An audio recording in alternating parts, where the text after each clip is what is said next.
En este video vamos a presentar los siguientes temas: déficit presupuestal e inflación, el planteamiento de la teoría keynesiana, la teoría de portafolio, y recordarles que debemos realizar la tarea del capítulo 19 correspondiente a hacer los ejercicios 1, 2, 4, 5 y 6 de la página 494, capítulo 19. Déficit presupuestal e inflación.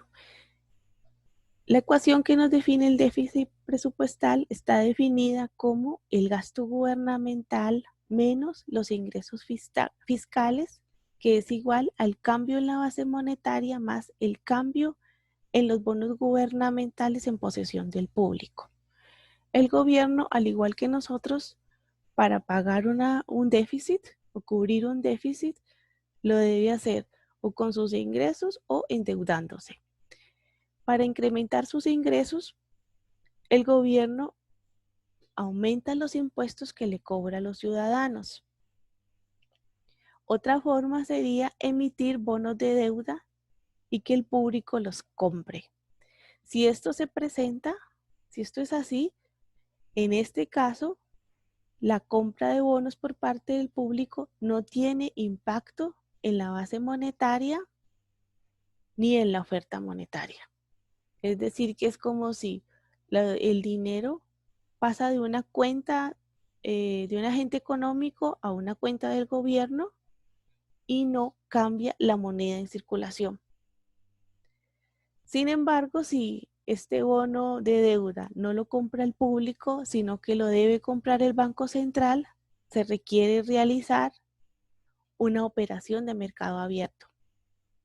¿Qué significa? Que es una compra de bonos. En este caso, sí hay un cambio en la base monetaria y un cambio en la oferta monetaria y sí genera inflación. A esto se le llama monetización de la deuda. El otro camino que tiene el gobierno es imprimir dinero. Esto lo han hecho algunos gobiernos. Por ejemplo, Alemania, después de la Primera Guerra Mundial, tuvo que imprimir dinero para pagar la deuda contraída con los distintos países a los que se enfrentó. Y llegó a enfrentar una inflación de 1000% mensual.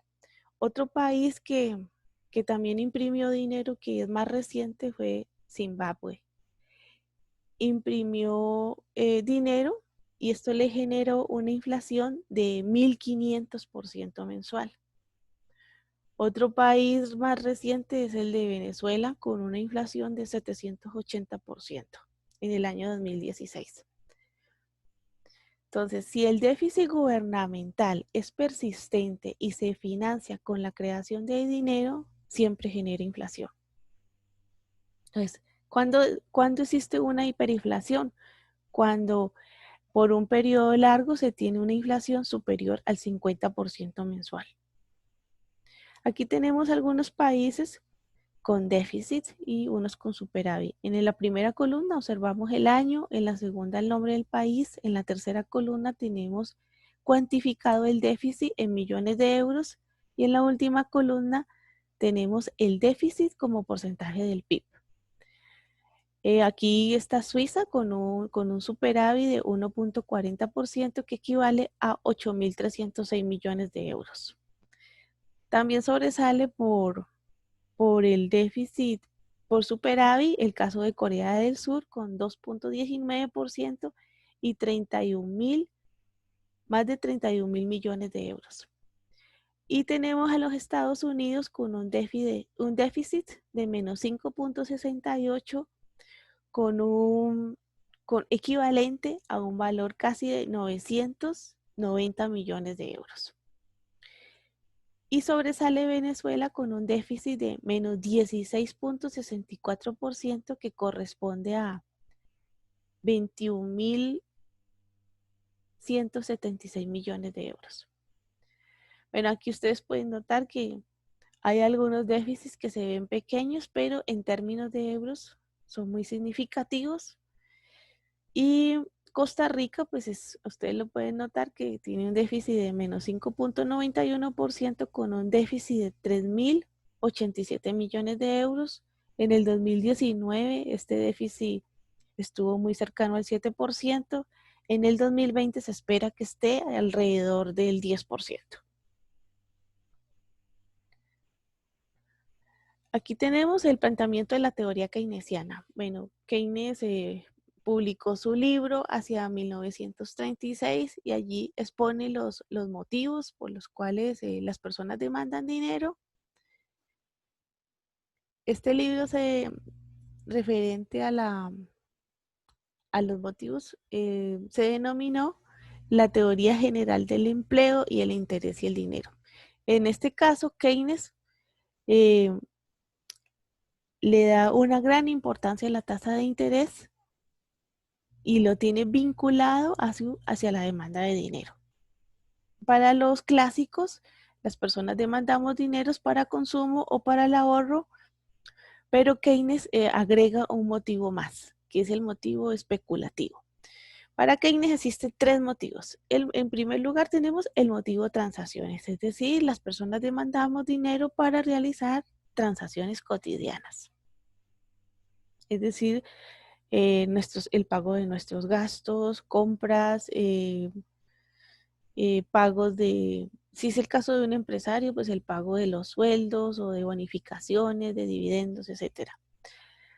También demandamos dinero por motivo precautorio, es decir, como ese dinero que tenemos debajo del colchón en caso de que se nos presente una emergencia para atender contingencias. Y por último tenemos el motivo especulativo, que es como el motivo como almacenamiento de valor. Demandamos dinero como almacenamiento de valor y por la incertidumbre que nos genera el mercado. Veamos gráficamente cómo se observan esos motivos. Aquí tenemos el motivo de transacciones, que significa que las familias y las empresas conservan dinero en efectivo para comprar bienes y servicios todos los días. Para Keynes, la demanda de dinero por motivo de transacciones está vinculada con el nivel de ingresos que tenemos. O sea, un mayor nivel de ingresos nos obligaría a tener una mayor demanda de dinero. A lo mejor si tenemos un ingreso muy bajo, nunca tenemos que dar propinas, pero si tenemos un ingreso alto, acudimos a más restaurantes finos, pagamos y le damos propina al conductor del carro y entonces tenemos un mayor tipo de gastos. Aquí gráficamente en el eje vertical observamos la tasa de interés y en el eje horizontal la cantidad de dinero. Noten que la demanda de dinero es perfectamente inelástica y a cualquier tasa de interés nuestra demanda para transacciones es la misma. Aquí tenemos también la demanda de dinero por motivo precautorio. Es decir, que las familias demandan dinero para atender asuntos inesperados, alguna contingencia, algún imprevisto, una emergencia de última hora. Y en este caso también la demanda de dinero, Keynes la vincula a los ingresos. Dependiendo de nuestro nivel de ingresos, pues así serán nuestras emergencias. No es lo mismo la demanda de dinero por motivo precautorio que tiene una ama de casa que la demanda de dinero por precaución que tiene un empresario. Aquí está el tercer motivo de Keynes, que es las familias y las empresas poseen dinero como almacén de riqueza con el fin de aprovechar las ventajas por las modificaciones que tenga la tasa de interés y así aprovechar los rendimientos que pueda obtener por la compra de un activo. O sea, la tasa de interés no me afecta el dinero que yo tengo en la bolsa. O sea, yo tengo una cantidad de dinero, 100,000 colones en mi billetera y la tasa de interés puede aumentar y disminuir y en términos absolutos este dinero no varía. Sin embargo, sí, en términos relativos sí lo hace. O sea, si si en el mercado existen unos activos que ofrezcan una tasa de interés con un rendimiento alto, esto sí modifica mis preferencias. Probablemente ya no quiera tener esos 100.000 colones en mi bolsa o en mi billetera, sino que voy a adquirir, voy a desear adquirir un activo que me genere un mejor rendimiento. Entonces, es esa incertidumbre sobre el mercado la que me obliga a tener ese dinero por motivo especulativo. ¿Qué va a pasar? ¿Qué puede pasar? Entonces aquí gráficamente lo podemos visualizar. En el eje vertical observamos la tasa de interés y en el eje horizontal la cantidad de dinero demandada. Entonces, a medida que la tasa de interés se incrementa, mi demanda de dinero disminuye. Yo prefiero tener ese dinero obteniendo rendimientos en un activo en el banco que tener ese dinero en mi bolsa. Si la tasa de interés disminuye significativamente, muy probablemente yo demande de ese dinero para comprar para darme algunos gustos y obtener otro tipo de beneficios, ya que el beneficio y el rendimiento financiero, el rendimiento que yo puedo tener por tasa de interés es muy bajo. Entonces prefiero tener esa liquidez para aprovechar otros beneficios. Keynes reunió los tres motivos en una función que se llama la función de preferencia por liquidez. Pero Keynes no hablaba de demanda de dinero en forma, o sea, no era la demanda de dinero como tal en forma absoluta. O sea, lo que quería, él le importaba la demanda de dinero según el nivel de precios. O sea, no le interesaba la demanda de dinero real en función de la tasa de interés y del nivel de ingresos.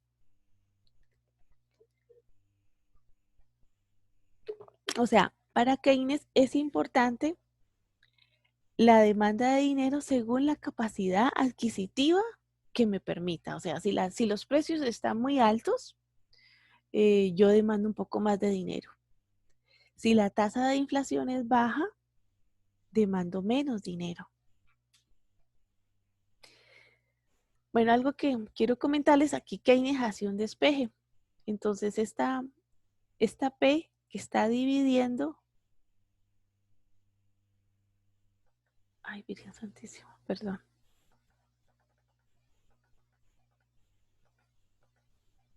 Aquí. Esta P que está dividiendo pasa al numerador y esta M que está en el numerador pasa al denominador. Entonces, al realizar este despeje lo vamos a observar en esta siguiente ecuación.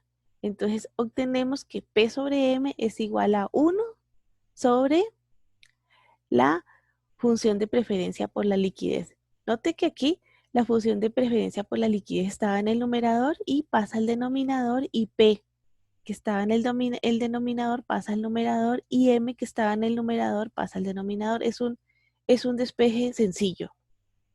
Entonces obtenemos esta función de preferencia por la liquidez. Entonces al multiplicar ambos lados por Y, obtenemos lo siguiente. PY, y retomando la ecuación de la velocidad, la primera ecuación de velocidad del tratamiento de la teoría cuantitativa, y sustituyendo que PM es igual a esto, obtenemos que P por Y sobre M es igual a Y sobre la función de liquidez. Estamos sustituyendo PM por esta función. Y así podemos estimar la velocidad utilizando la función de preferencia por la liquidez de Keynes. Aquí tenemos la función de preferencia. Vamos a hacer un ejercicio. Aquí tenemos que la función de preferencia es igual a Y, que es la producción.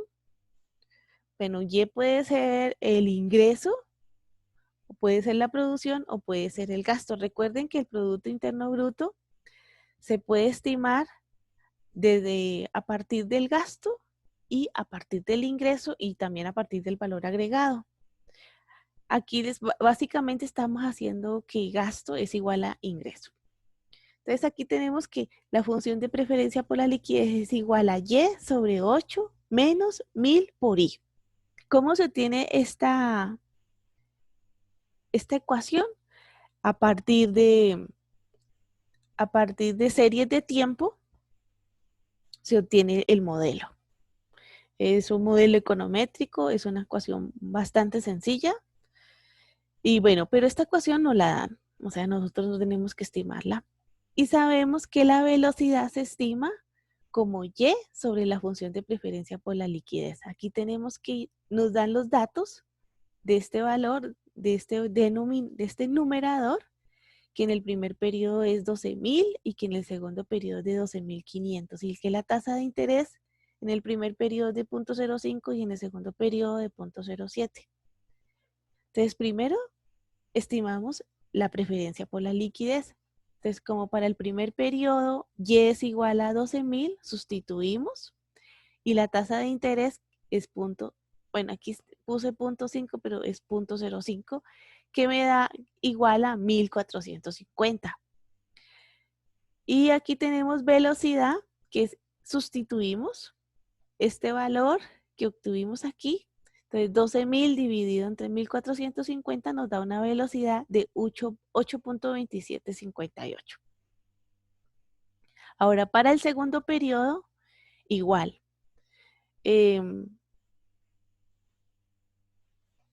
Tenemos que, un momento, yo miro una cosa, 0.07.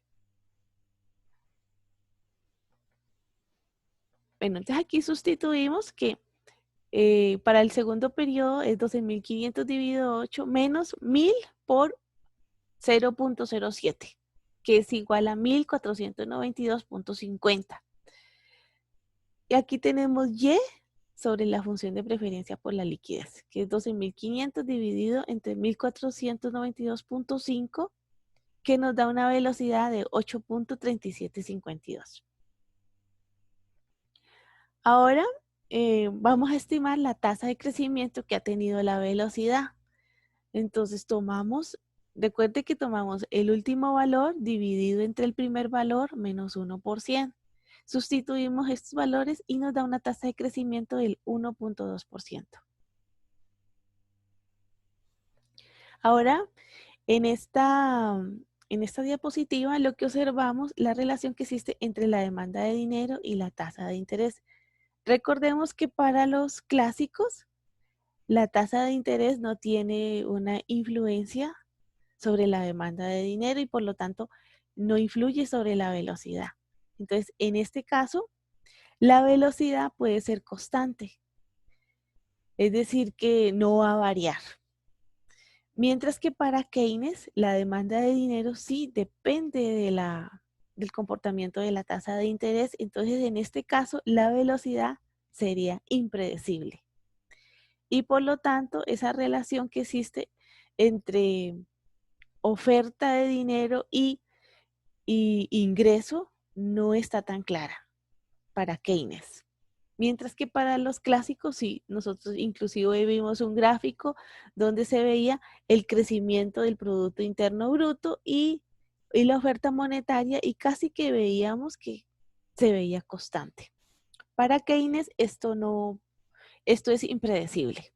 Entonces aquí lo que notamos es que inicialmente tenemos que la demanda de dinero varía junto con la tasa, está variando. A medida que varía la tasa de interés, la demanda de dinero es diferente. Cuando la tasa de interés es alta, la cantidad de dinero que se demanda es poca porque preferimos que el dinero esté almacenado en los bancos. Si la tasa de interés va reduciendo, la cantidad demandada de dinero se va incrementando. O sea, preferimos sacar ese dinero del banco y obtener otro tipo de beneficios. Hasta que llega un punto en que la tasa de interés ya no baja más. A esto es lo que se le denomina la trampa de liquidez. Entonces, existe una tasa de interés de 1.25 donde Si trazáramos la oferta monetaria es perfectamente vertical. Entonces, si ponemos una línea perpendicular o una línea recta que cruce aquí la demanda de dinero, un desplazamiento de la oferta de dinero de aquí a aquí se reflejaría en un comportamiento de la tasa de interés. Sin embargo, si esa oferta de dinero o esa línea vertical la trazamos en esta parte donde la demanda de dinero es inelástica y es prácticamente horizontal, aquí una variación de la oferta de dinero no generaría cambios en la tasa de interés. O sea, esta tasa de interés permanecería igual porque la demanda se ha vuelto elástica. O sea, se ha vuelto prácticamente horizontal. A esto es lo que se denomina la trampa de liquidez. Veamos con la teoría de portafolio. O sea, Tobin, que es el que plantea la teoría del portafolio, acepta bueno, él hace este planteamiento hacia 1956 y él está de acuerdo con los planteamientos de Keynes, o sea, que la tasa de interés y el ingreso son dos elementos fundamentales para la demanda de dinero, pero él además agrega otros elementos, como la riqueza, el riesgo en relación con otros activos, el riesgo de inflación y la liquidez de otros activos. Para él, existe una relación positiva en la demanda de dinero con respecto a la riqueza. O sea, es decir, cuando aumenta la riqueza, aumenta mi demanda de dinero. Si hay riesgo de inflación, disminuye mi demanda de dinero. Si hay riesgo en relación con otros activos, aumenta mi demanda de dinero. O sea, no voy a arriesgar mi dinero en otro activo. Veámoslo veamos una síntesis de este planteamiento. Para las primeras tres variables, bueno, en este caso aquí vamos a sintetizar los factores que determinan la demanda de dinero y tenemos un cuadro que presenta en la primera columna la variable de interés. En la segunda columna se presenta qué cambio tiene esta variable. La tercera columna nos muestra cuál es la respuesta en la demanda de dinero cuando esa variable cambia. Y en la última columna se presentan las razones. Entonces, si la tasa de interés se incrementa, nuestra demanda de dinero disminuye. Porque el costo de oportunidad de dinero subió. O sea, si tenemos 100,000 colones y la tasa de interés, bueno, digamos 1,000,000 de colones para que se vuelva más atractivo. Si tenemos 1,000,000 de colones y la tasa de interés sube del 3% al 10%, probablemente yo tenga un incentivo para dejar el dinero en el banco en un activo. El costo de oportunidad es muy alto. Si yo lo saco del banco, ese dinero no me va a generar ningún rendimiento. Entonces, si sube la tasa de interés, demando menos dinero. Prefiero tenerlo en el banco, invertido en un activo, en un CDT, en alguna cuenta, en algún tipo de portafolio que me ofrezca el Banco Nacional o cualquiera de los bancos. Si aumentan mis ingresos, aumenta mi demanda de dinero. O sea, si yo tengo un nivel, no es lo mismo que yo tenga un nivel de ingresos de 250,000 colones a que yo tenga un ingreso de 5 millones. Si yo tengo unos ingresos de 5 millones, probablemente voy a tener otro tipo de roce social, voy a tener otro tipo de gastos que antes no tenía. Si, por ejemplo, no tenía casa y solamente me limitaba a pagar el arriendo y ahora tengo 3 casas, a lo mejor ahora tengo que pagar más impuestos, más gente para que limpie las casas, entonces voy a tener más transacciones. Entonces, aumenta mi ingreso, aumenta mi demanda de dinero. Tecnologías de pagos. Si aumenta las tecnologías de pago, disminuye mi demanda de dinero. O sea, si por todos los lugares donde yo me voy a movilizar, tengo mi internet, mi iPhone y hay datáfono, entonces yo no voy a necesitar andar aquí con 500.000 colones. O sea, solamente con que yo me movilice con mi dinero plástico, mi tarjeta de débito, mi tarjeta de crédito, yo voy a poder realizar mis transacciones. Si yo me voy a dirigir a Playa Zancudo, donde no hay datáfono, entonces sí tengo que, allí ya no hay tecnologías de pago. Si disminuye la tecnología de pago, ya aumenta mi demanda de dinero. Si en los lugares donde yo me voy a desplazar en la zona rural no existe la tecnología, no hay internet ni hay datáfonos, aumenta mi demanda de dinero. Bueno, las tres primeras variables las subrayó Keynes y Tobin ya hizo referencia a estas nuevas variables, es decir, si aumenta mi riqueza, aumenta mi dinero, mi demanda de dinero, porque voy a tener más recursos para poner en el dinero.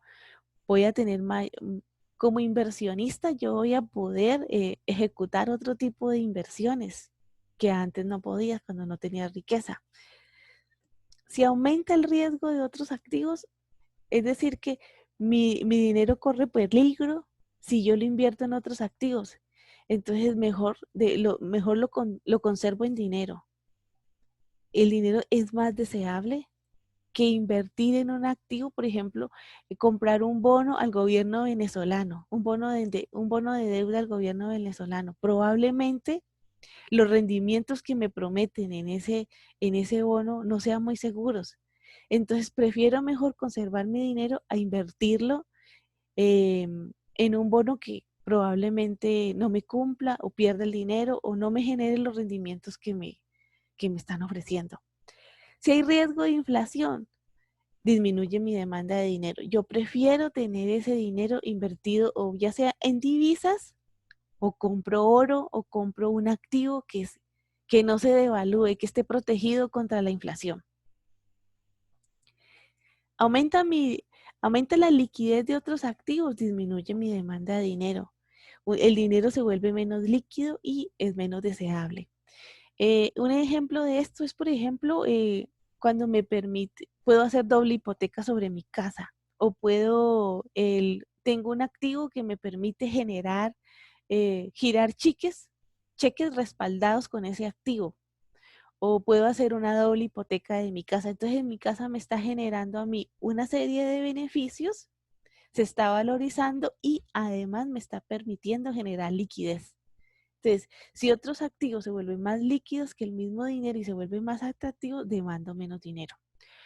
Bueno, básicamente esto sería la compilación de de los motivos de Keynes y de los motivos de la teoría de portafolio para demandar dinero y con esto finalizaríamos. Muchas gracias por su atención.